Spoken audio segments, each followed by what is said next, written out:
made in the defense sector. Thanks for that. Let's go across to some experts that we have now joining us. We have Dr. Hiranandani, President of NAREDCO, joining us. We also have Major General G.G. Dwivedi, defense expert. So, Dr. Hiranandani, if I could just start with you, and if you can pick up from where Vishnu left off, that yes, some big reforms being announced in some crucial sectors.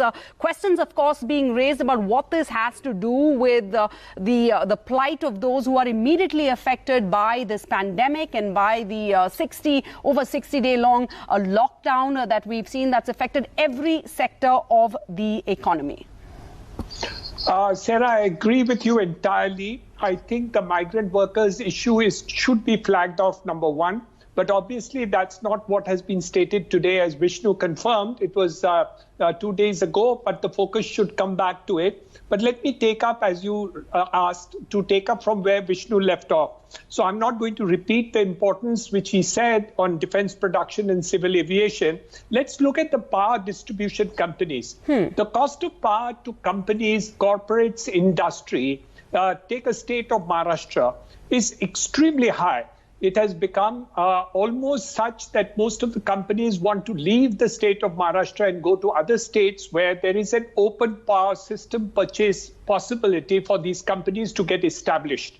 Now, with this policy which is coming in, where in the central government part state or the union territories, they are going to privatize the DISCOM. And I think that is going to be a very, very important step.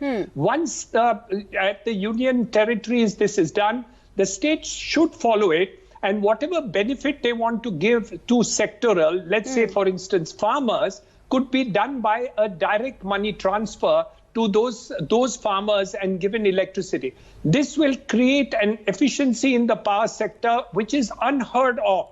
At this point of time, the deficiency of 90,000 crores is the confusion between giving free power to the farmers and giving inefficiency to commercial users. I think it will make a world of a difference in terms of bringing about an efficiency for industry and commercial operations in the entire country if the states also pick up the idea. The second thing to take further on, though I would have loved to speak on the defense production and civil aviation issue, I'm not repeating that. I think the minerals issue is also extremely important.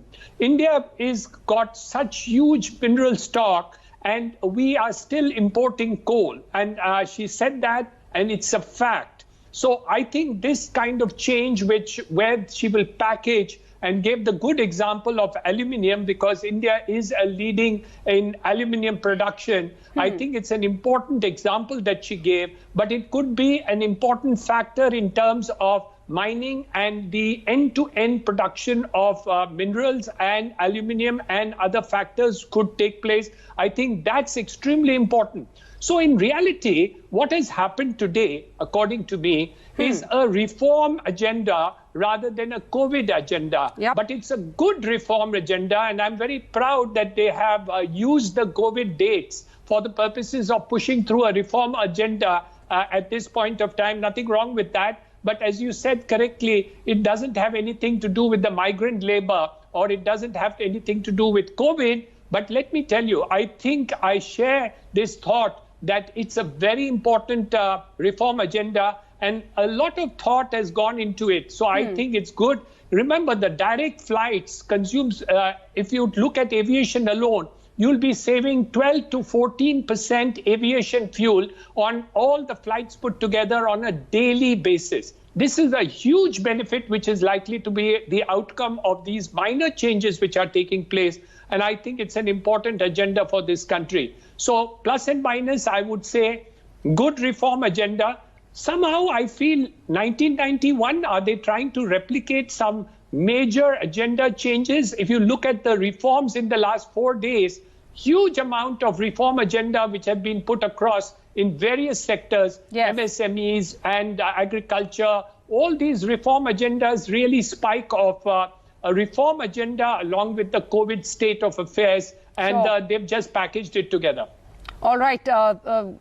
Great. Putting it all together, you're absolutely right. No, nothing wrong with pushing these reforms through. They may be transformative, but let's acknowledge, is it a COVID package or is it reforms that the government is announcing? Let's also go across to Major General Dwivedi, who's been waiting. So, Major General Dwivedi, if you can touch upon the big announcements made in the defense sector. As Vishnu pointed out, the big takeaway is keeping with Prime Minister Modi's announcement of being self-reliant. They're now announcing taking forward measures to promote the indigenization of defense production.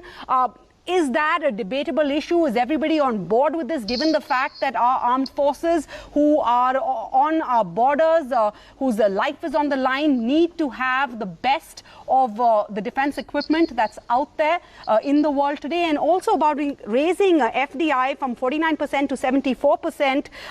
Put that into perspective, because isn't there already a provision to allow for 100% FDI in the defense sector on a case-by-case basis? Well, I'll just give you a small perspective that India's security has all the factors which must be of great concern. We have conventional threat, we have unconventional threat, and we have threat by the sub-conventional means. So we are currently in the process of major transformation. The transformation is driven by two facets. One is the technology and second is doctrines. So both have to go concurrently. That while we are talking about major reforms by way of theaterization, by creating synergy, and by bringing the new package of reforms, technology has to be simultaneous. And right at the moment, our defense is highly import dependent. We are almost importing 80% of our requirement. Just for case in point, our fighter jets import itself is something like 20 billions. And what an irony that we are also importing small arms, rifles, machine guns. I think this is not acceptable.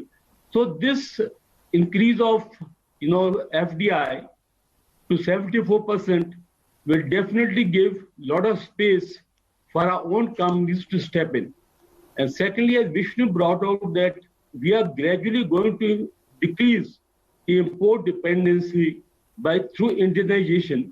So therefore, there'll be systems which will be off the import list, especially small arms, artillery guns. So these can be easily made, and we have the capacity. Our corporates have the capacity to step in. And thirdly, today world is willing to come and open all their production lines like F-16, F-18, all these high-tech industry, they want to come in. We have to create an ecosystem whereby we can capitalize on this opportunity. And I would only make 3 endpoints that we are in the process of major transformation. And this is both technology and doctrine driven. Without good technology, you cannot have great armed forces. Secondly, we are moving from manpower intensive to technology intensive armed forces. Therefore, we have to go into a major transformation. And the steps announced by the finance minister, I think, are only in pursuit of the Prime Minister directive that we have to be self-reliant and self-dependent. Any country whose security is dependent upon other countries is in for major problems. Okay. And I think this is the time to set it right. All right. So Major General G.G. Dwivedi, thank you so much. Dr. Niranjan Hiranandani, thank you too.